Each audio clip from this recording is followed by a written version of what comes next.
I guess, because, with my dad being the first coach of the Timberwolves and getting a call from Flip Saunders, who had played for my dad and I had idolized. I wanted to wear his number 14, when I played. And, Flip being the head coach, part owner, running the front office, it would have probably been something that a lot of familiarity and kind of easy with his assistant coaches at the time were Sidney Lowe and Sam Mitchell, two guys that had also played for my dad. But as a family, we made a decision that we wanted to stick with the college route, and I'm overly joyed that I did that. But it was a kind of a turning point on where my career and our family's life was going to go. Because I didn't know Coach Jones at all. Been to Baton Rouge, and I learned so much there. He recruited, Johnny did, at such a high level, and to be part of, although I never coached him, to be part of the Ben Simmons recruiting process was really, really important for me to see and learn about in-home visits, and then his assistant coach, David Patrick, who I actually talked to on the way driving in this morning. David's such a high-level recruiter as well that 9 months at LSU was really important. I'm trying to remember, you knew David Patrick from some other, he's at Riverside, right? Yes. You knew him, and just what was that time like in Baton Rouge? Do you still have friends there? Yep. That you might see at the game? Well, hello. It's our Wednesday edition of OTH here on KDSJ 479, coming to you from 1 to 2 p.m. each and every day, Monday through Friday. And real quick, to let you hear audio from Eric Musselman as he previews tonight's big ball game as the Razorbacks take on the LSU Tigers in Baton Rouge, Louisiana. Tip off 8 o'clock on the SEC. On the ESPNU network. That's not SEC network, it's on the ESPNU network. And we're going to get going real quick as we're going to take a real quick break. We had a few issues, got them straightened out. We're ready to go, and I know you are too. We're about to have on Scotty Borderland to talk a little bit about tonight's ball game. Keys to what Arkansas and Coach Musselman and the team have to do to hopefully get a big road win tonight. All that's coming up. It's On the Hill with Pat Jenkins on KDSJ 479. You know what I say. Let's get it. You were pretty open about your concerns before the season about rebounding. How would you assess how that's gone so far this year? Good. Not great, but good. Better than I expected. Effort's been tremendous. Cannot fault at all the effort of guys going to the backboards. But we're playing bigger, more athletic teams as this thing continues to progress through conference play. But I thought we did a good job against Texas A&M. Obviously, Nebo's a really good rebounder at his position, and I thought that we did a really good job against Georgia Tech's front line, which is a really good front line rebounding. And then the same thing with Indiana. When you look at Indiana's 3-man, 4 and 5 spot, I mean, they're big across the board, and I thought we hung in there, and that's kind of what we've done is, we're not getting destroyed on the glass, and as long as we continue to put forth great effort in the box out, and keep balls alive, those type of things, I think we'll be fine.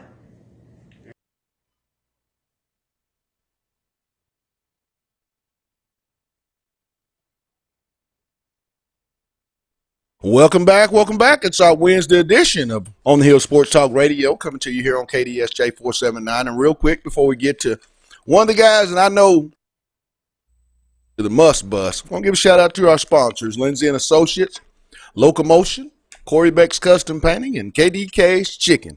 And now on, as Arkansas takes on the LSU Tigers tonight, they're going to be traveling down to Baton Rouge, Louisiana. The Must Bus takes his Hogs into a very hostile environment, so we thought we'd catch up with what I told you.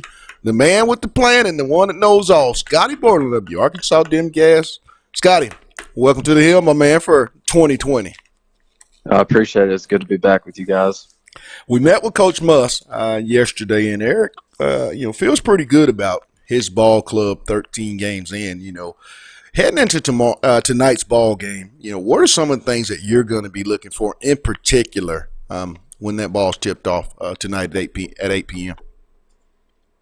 Yeah, I think one of the first things that Muss talked about, maybe in his post-game interview with the SEC Network on last Saturday was that, Arkansas had a sellout crowd, and that crowd was just ready to blow up right off the jump. But the team didn't really come out with – he didn't think the team really came out with just a ton of energy and a ton of pop. So I'll be kind of looking for that on the road. You've got to bring that into a hostile environment. And I think that's kind of one of the first things I'm looking for. Defensive intensity wasn't quite there against Texas A&M like we've seen in the past, and we saw the Aggies shoot a little bit better, than I think all of us expected. Right. So I think you got to just play with active hands, play vertically. Try to see if you can get some transition opportunities, and you got to defend the 3-point line too. Arkansas has been great in that regard pretty much all season, and LSU's got some very capable guys like Javonte Smart and Skylar Mays. So be looking at that, and just I'm eager to see how Arkansas goes about defending LSU on the interior. They got some animals on the inside. And, I mean, it's not like Arkansas hasn't faced good interior play before, but I would venture to say that this LSU front line is probably among the most athletic that they've played to this point. Skylar Mays is a young man, a senior that's been quite a thorn in the side of Arkansas during his time at LSU. Always seemed to make plays either in Bud Walton or down in Baton Rouge. How much of a key is it that Arkansas neutralizes or finds some way to possibly get him into foul trouble tonight, Scotty? Yeah, getting him in foul trouble I think would be really big. I don't know, if that will happen. I know I've watched a couple of LSU games in the past, and he has kind of made some iffy decisions as far as defensively, just maybe gambling in spots when he shouldn't have. And that's not normally what you see from a veteran like him, but I just think he's so crafty. I think him and Mason Jones in some way are kind of cut from the same cloth. They're neither guy is super athletic, I don't think. Although I did see Skylar Mays, fly through the lane the other day for a pretty big dunk against Tennessee, which was pretty impressive. But I think he's kind of the glue that holds that team together. I think he averaged 16 a game against Arkansas last season. So obviously taking one of LSU's primary hands away, I think that would go a long way in getting a pretty big road win. When you look at this Arkansas basketball team, as you stated, Scotty, quite the environment, but came out a little flat offensively. Who are some of the guys? We know about Isaiah and Mason. Muss goes, he says each and every ball game they're going to go in with the intent to get these guys in crunch time the ball. But in the last 8 minutes, if, say, LSU and Coach Will Wade want to pull double teams, who you feel could be that guy to maybe step up in that role if – they have things pretty much covered with Mason and Joe? Yeah, I think the third option offensively at this point is Jimmy Witt. I've written about it before. He's been such a stabilizing player for this offense. Sometimes when they're kind of sputtering on the offensive end, you can almost count on Jimmy to get to his spot on the floor, get the ball in his hands, and give Arkansas a pretty timely basket. He did that on Saturday against A&M. I think when the game got to 54, it felt like the game was at 50-48 for forever. Good point. And he spotted up right around the free throw line, knocked down a pretty big jumper that gave Arkansas a little bit of breathing room. He's been so good. We talk about how Mason's crafty. Jimmy's very crafty in his own right, and just being able to get to a spot on the floor, and he can get buckets, and without I don't know that Musselman's ever called a play for Jimmy, but Jimmy can just kind of freelance and get buckets on his own, and that's really nice trait to have, in your third option for sure. I know also one of the questions that was posed, and I believe you were the one to ask Coach Muss about Jalen Harris. I feel like Jalen was one of the guys that was really maligned over last year's season, but it has really taken on the six-man role. I felt like Coach Muss, when the question was asked, feels like that Jalen came in just this past Saturday versus A&M and kind of sped the game up on both ends of the floor. Talk about Jalen, so far into his junior year. I mean, I feel like can you see a lot of development over the early stage in this season? Yeah, for sure. And I think we also have to think back to last year. Jalen, I'd have to go back to say he played last year. I've got his KenPom page pulled up. He played over 75% of the team's minutes, and this year he's right under 60%. So seeing your playing time decrease in that way, having your starting spot taken, I don't know if it was taken, but right. he's now designated to a sixth man role. And I think he's played it about as well as you can, especially over the last 3 games. He's got 9 assists and 3 turnovers, which you'll always take a 3-to-1 assist to turnover ratio. And against Texas A&M, he had 5 assists, no turnovers. That was his first game with 5+ assists and no turnovers since last January. So I think we're seeing Jalen just taking advantage. He might not like 100% the role that he's in, but you can't really tell it. Like he's just going about his business and playing about as well as he can, shooting the ball a lot better than he was last year. And we've talked, like Mus has talked about it before, Jalen, when he comes into the game, speeds the game up for Arkansas. Right. And I think saw it when A&M went to a little bit of a 3-quarter 1-2-2 press, just to kind of shave a few seconds off the shot clock and in hopes of maybe running Arkansas's efficiency down on the offensive end. But he's a one-man press break, and we saw one time he ran down the sideline near the scores table, ran by a couple of guys, eventually got into the middle of the floor and found Isaiah open for a 3 right. on the left wing, which was fantastic. He's got a way about him of almost turning a half-court set into transition just with his speed. Great point. I've been really impressed with him. A guy that I'm really eager and anxiously awaiting his intro to college basketball at the level that so many thought. That with that being Reggie Chaney, just seems like Reggie's always having to battle that foul trouble with the size advantage that LSU's going to have tonight. Scotty, how important is it that he and Adrio stay on the floor and are able to give Coach Muss and this team some minutes, rebounds, points? I mean, how important is that, in particular, for tonight's ball game? Yeah, for sure. I talked about it a little bit earlier. I think this LSU front line is probably as athletic as Arkansas may have faced this year, and it might be the kiss of death for Arkansas. If Adrio and Reggie, don't bring it or get into foul trouble. And Reggie's thing against Texas A&M, it was more turnovers than anything. I think they came on 3 consecutive possessions, and then after that point, mentally it seemed like he was kind of checked out a little bit. But this is a great opportunity for him to bounce back. He's going to be facing some really athletic guards, or really athletic forwards. But I think the experience of having been at LSU last year, he was on the floor at the end of that game at LSU last year. So I think he was matched up with Naz Reid or Emmett Williams, one of the two. So he's played against Emmett Williams before. Hasn't seen Trendon Watford before. He's going to be a handful. Right. But I think his production, if he can come away with some blocks, a few blocks, or not even, if you can block a few shots, contest a few shots at the rim, that'll be big. I think LSU's second in the country right now in 2-point field goal offense. So big rebounds too. He's just got to use his size and his frame and his own athleticism to go grab some boards. I think Reggie could be a big key tonight.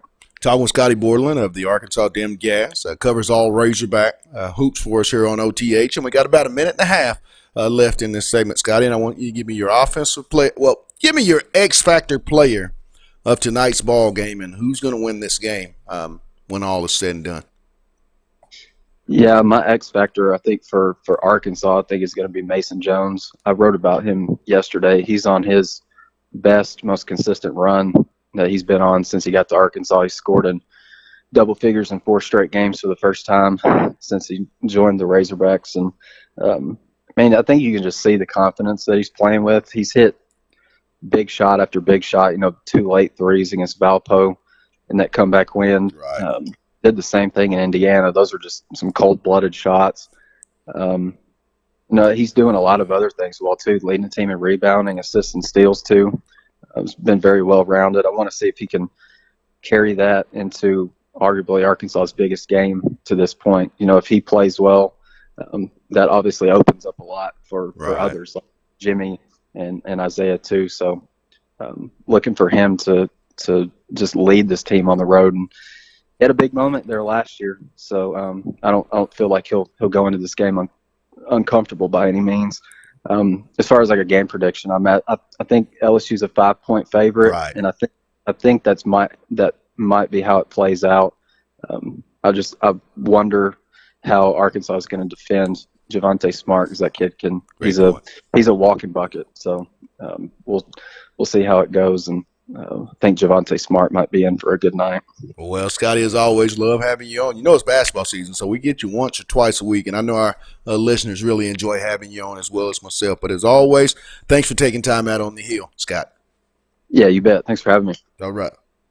That was Scotty Borderland of the Arkansas Dim Gas Gazette. We also caught up today with head women's basketball coach there on the Hill, Mike Neighbors. Mike's ball club will be traveling to Columbia, South Carolina to take on, I believe, the 3rd-ranked South Carolina women's Gamecocks. Big-time matchup. Now, we'll hear what Mike has to say, and then we're going to come back, and we got our good buddy of Hallville.net, Otis Kirk. We're going to talk about the finalization of the staff, break down a little bit of these coaches, and then talk recruiting.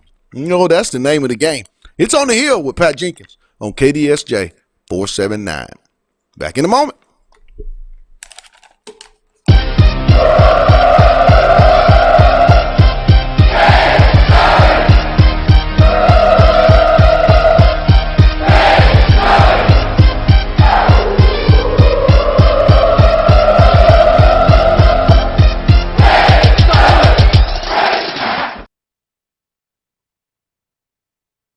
Start with an open statement on South Carolina. Yeah. Take some questions.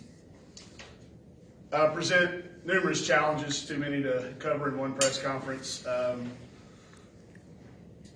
We knew when you saw the signing class that they put together, knowing who they had coming back, they immediately became a Final Four contender. You don't ever know how freshmen are going to react, so you're a little hesitant to anoint somebody in the preseason, but the way the freshmen have played, the way they've gelled with their upperclassmen, they've got the U.S. Olympic coach sitting on the bench, so probably the best team that we've faced yet, but one that we enjoy the challenge of playing. We played them late in the tournament last year. They like to play fast. I think they're averaging 94 points a game in SEC plays, so it won't be a tempo. We won't have to worry about trying to increase the tempo and maybe having to slow it down for a change. But I think we're in a really good spot. We knew this first 4 games was a really hard stretch. Opening home with one of the top teams in the league, a road game, and then back with another top team, and then home against Missouri, who we've not fared well against lately. So game 3 of the 4, excited about it. And I do have an update on Jalen Mason for you whenever you're ready for it. Tease. Yeah, I guess we can start there. You want to start with Jalen? Sure. Okay, we are going to redshirt Jalen Mason. It's something we talked about from the beginning. We knew it was a possibility. It was certainly not our hopes. She had an injury. Welcome back. It's our Wednesday edition of On the Hill Sports Talk Radio here on KDSJ 479. And joining us, but before, I'll be remiss not to give a shout out to our sponsors before we get to our featured guest. With that being said, Lindsay and Associates, with an office location in Fayetteville, an office location also too in Rogers. Locomotion, it's located just below the Northwest Arkansas Mall in Fayetteville. Corey Beck's Custom Painting, residential, commercial, anything. Contact Corey Beck's custom painting, and I'm pretty sure you'll definitely be satisfied. And lastly, KDK's Chicken. It's located at 989 South Razorback Road. Get down there, see Keith and Kathy, get a plate of that love. Like I say, it's not your mama's. Best chicken and waffles in the South. And now to our featured guest, Coach Sam Pittman, the new head hog of Razorback football, finalized his staff just over the weekend. And so we thought we'd talk about that with our good buddy, the one that works really hard, and I'm talking about nobody does it better than my guy here, Otis Kirk. Otis, welcome to the Hill, my man. Hey, man. I don't know about that, but yeah, welcome. I mean, glad to be here, man, and thanks for the welcome. Thanks for asking me to be on here. I always appreciate it, man. Finally, Arkansas has an entire football staff in place. You know, so from the moment that Chad Morris was let go, the speculation ran rapid of who's it going to be. And then when Sam came in, who's going to be his coaches? And, you know, he's done it very done his due diligence to hire great staff. Talk about, you know, from to this point, what have you, you know, thought about Coach Pittman, you know, being the head hog, you know, on the job training? Well, I mean, I think it was huge. The biggest move I think he made, and this is debatable, but the move that I think was the biggest was hiring Barry Odom. And here's why, Pat. There's more to it than just getting a very good defensive coordinator. He's getting a guy that has been a head coach for 4 years, not just a head coach, but a head coach in the SEC. Only one losing season in 4 years. I think that is invaluable for a guy like Sam that can go to Barry and ask him questions, questions about being a head coach, maybe not even related to recruiting or anything, just everyday things that we don't even know comes up, they can come up, and he's got someone he can lean on. And I think that's just, I mean, I thought that was the biggest hire of all. I know all of them were good hires.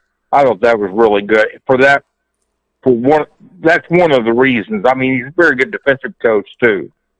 When you talk about this staff, a guy that I'm really impressed with, and I know we talk about Barry Odom, but another tremendous hire I feel was Kendall Briles, guy that's widely known from his offensive time at Baylor and, you know, the likes of Houston, FAU, and on to Florida State. Maybe not a lot of success at Florida State, but we all know, you know, their offense did improve in the year that Kendall oversaw it. Talk about Coach Briles and what he's going to bring. I know he has a lot of strong ties to the state of Texas. How important will that be going forward for Coach Pittman?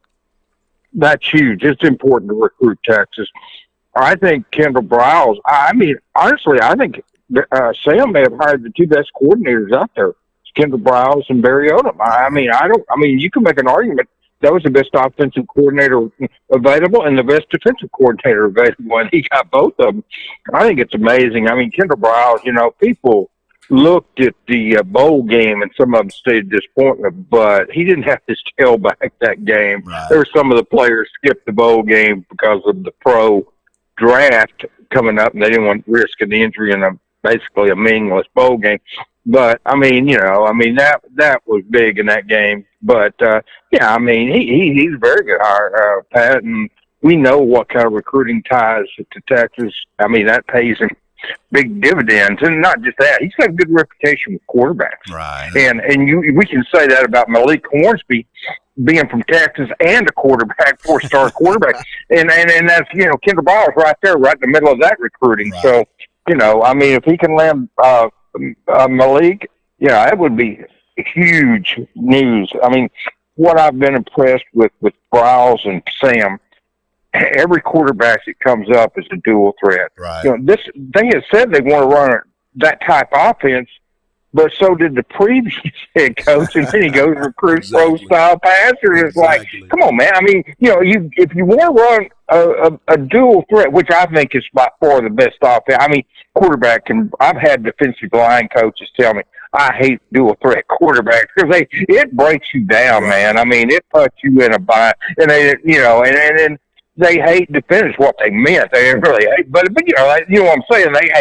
They hate that type of offense, right. And because I remember Quinn Grove, the play would be dead, and he'd pick up 15, 20 yards, and that's what a dual threat can do. That's what I've said all along. I think Quinn Grove is the best quarterback to ever play at Arkansas, simply because he could do both. And he wasn't a good passer really when he got to campus. I think Quinn might tell you that. Right. But he worked his rear off to become a very good passer. But man, his legs, he could beat you with his arm or leg when he got out of here. And he was as good as ever played here. I think he's the best. But, I mean, that's, everybody has to pick on that. But I think it's the best, simply for that reason. I love dual threat quarterbacks. What jumped out to me was almost instantly Coach Sam Pittman reached out, and it was so ironic that the day that Sam had his press conference, he already had a coach on campus. With that being said, former offensive line coach Brad Davis. So Brad came in and instantly showed an impact by signing Curry, Eric Curry, young man out of the Memphis area. He's got Arkansas in the mix of a few more. But talk about his impact, and he's known to be a great recruiter. Yeah, well, he's just a good coach and recruiter, Pat. I mean, this guy came in and he turned Ray Curry Jr., who was committed to Missouri, was committed to him. But not only that, I think he's got a good shot at Marcus Henderson. I know he's visiting Alabama, but I still think Arkansas's got a legitimate shot. Jalen St. John from St. Louis was committed to Missouri, decommitted when Barry and Brad left there. I think he's coming in next weekend. I think they got a legit shot at him. And then I think they've got a shot at Robert Scott from Conway. He's going to visit the 24th. So, I mean, that's they want 4 offensive linemen in this class, and if they could go 4 for 4 on those guys, that'd be good. And but no, I've been impressed with Davis. I just the way that these kids respect him. St. John and Curry, and were really committed to Missouri in part because of him, in part because of Odom. But Brad's doing a very good job. Yeah, I think it speaks volumes that he was the first hire that Pittman made. That speaks of what Sam thinks of him, And, Barry had him hired up there. But I mean, I think you knew Pittman was going to hire a very good offensive line. You knew that was going to happen.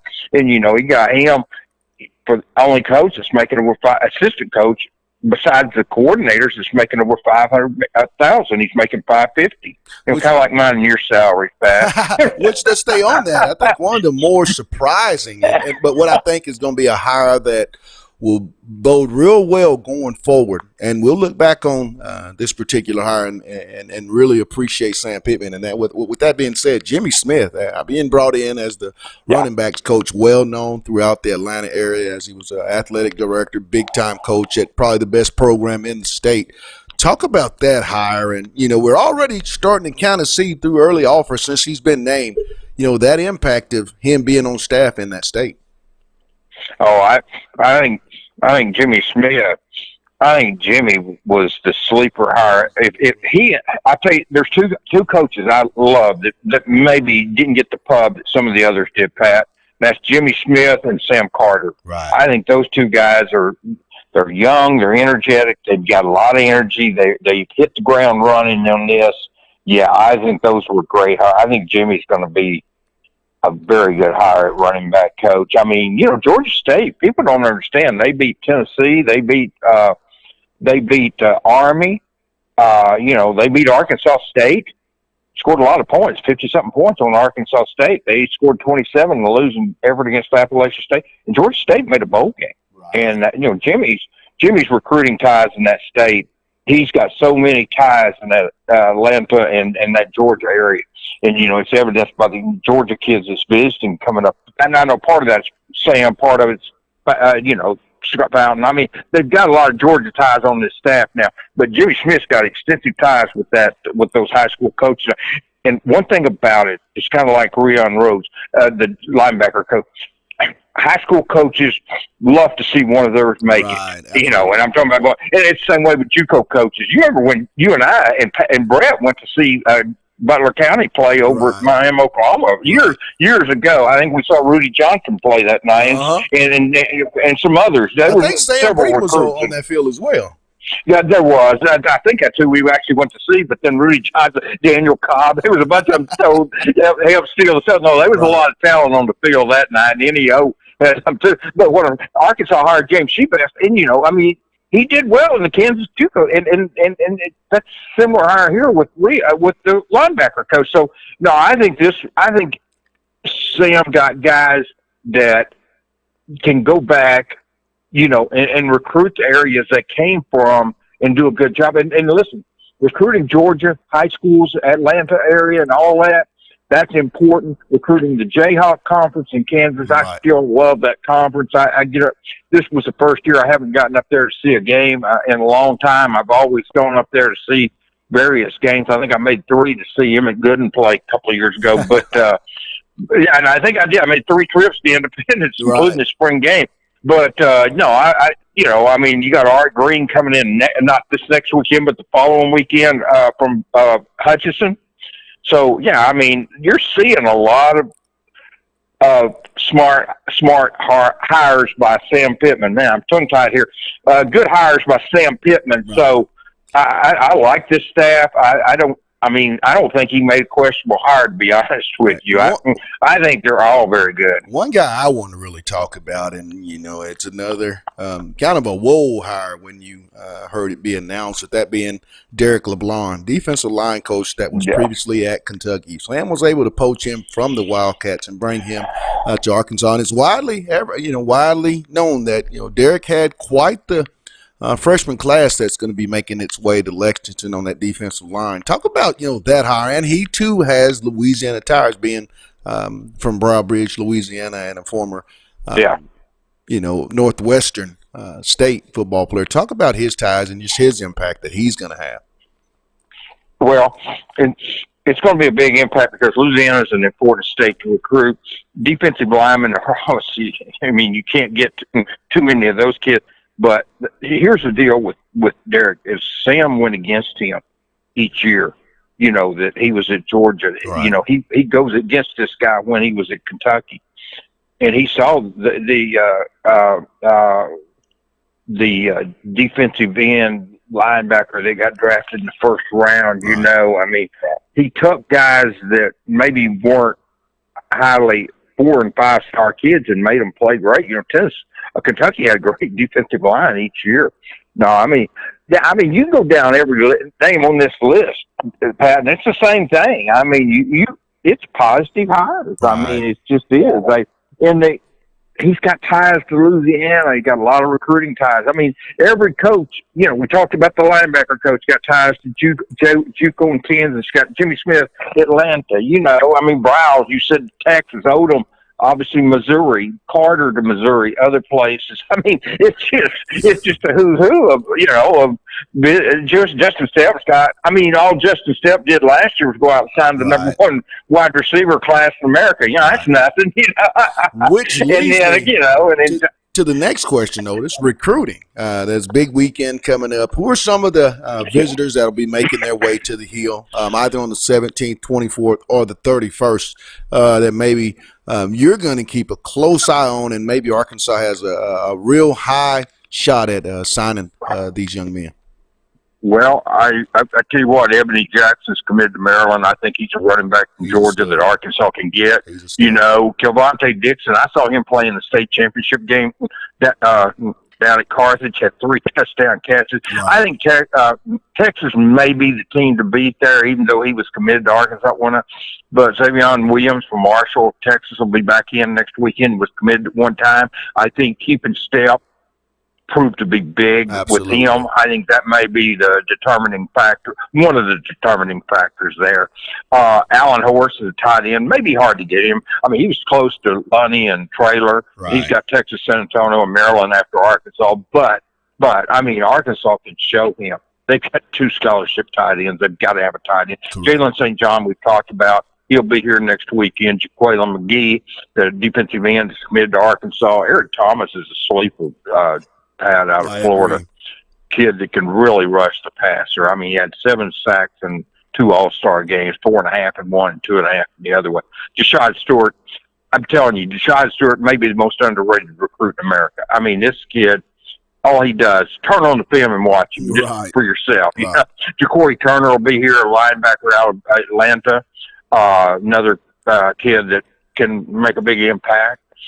Nick Turner, he committed last Friday night. I think it was Friday, what it was Saturday, but he committed at the end of last week. Right. And Nick is just a kid that can play. I've seen him. He can play corner or safety. got legit 4.48 laser 40, not handheld, but laser 40.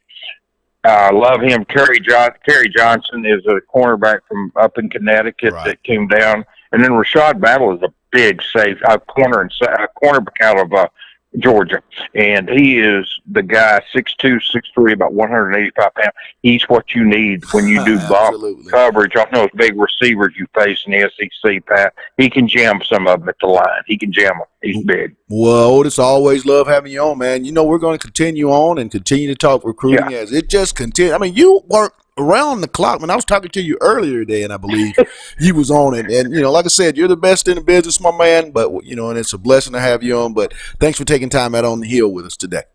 Anytime, Pat. See you soon, man. Thank you. All right, bud. That was Otis Kirk of Hogville.net, and that's going to wrap up our show today. But Demetrius, here in Otis, you know, and he follows it really, really closely. Followed the recruiting. You know, it was constant. When we're in this line of work, I mean, I'm pretty sure you were out and about town. Some of my friends that know you do what you do, I'm pretty sure it was who's going to be the coach, who's going to be the assistant coaches, who's going to be the coordinators. When you look at this staff and you break it down, he got it right. I mean, he's able to get in the states like Georgia's, Louisiana's, Florida's, and Texas. You know, I mean, you have to be pretty impressed if you're Hunter Yurachek at hiring Sam and watching what Sam was able to, you know, put together as far as his first initial staff as the head Razorback.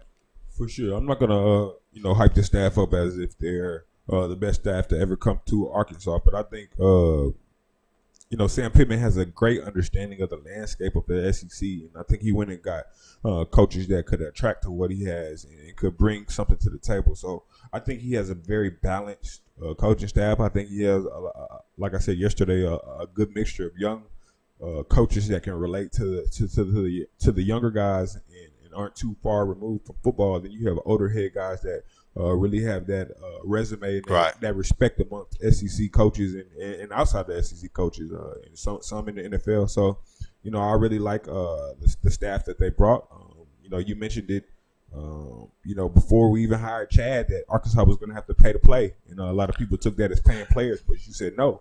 They're going to have to spend that budget for the coaches. So, man, $5.025 million. Yeah, that's a big number. The highest ever paid at Arkansas, you know, coaching staff. So this staff actually has a lot of expectations, but I believe they're putting themselves in position to be very successful. Right.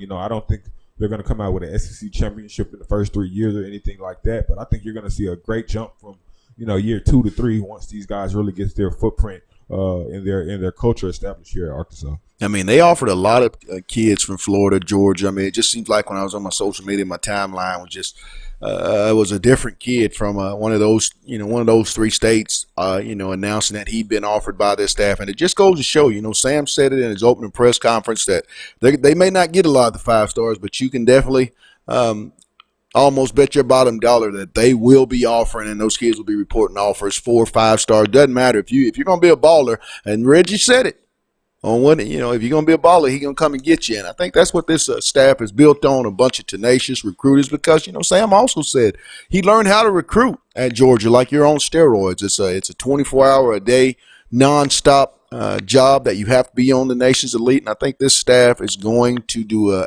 its fair share of getting some of the elite players to come to the University of Arkansas. Just going to be out, and I've always said it, Demetrius, you've heard me continue years of saying this, parity is about to enter the SEC, and to some that might not be good, but, you know, in my situation, I like to have Saturday games where games are in the balance and you have to, you know, play 4 quarters. And I think that's what, you know, with so many coaches spreading throughout. And here's another one. It's been rumored Steve Sarkisian may leave as offense coordinator at Alabama and become the head football coach at Mississippi State. I'm telling you, it's going to be a big boy conference in football, just like it's big boy basketball with so many great coaches in the basketball side of things. And we're going to have another matchup with Will Wade and Eric Musselman. They'll match wits tonight. Be sure to check out the broadcast on ESPN You can catch it at 8 p.m. That's Arkansas Razorbacks versus the LSU Tigers. LSU comes in 9-4, 1-0 in conference. Arkansas 12-1 and also 2-1-0 in conference. Big ball game. Want to give a shout out and a thank you to our guest, Scotty Borderland, for giving us all game.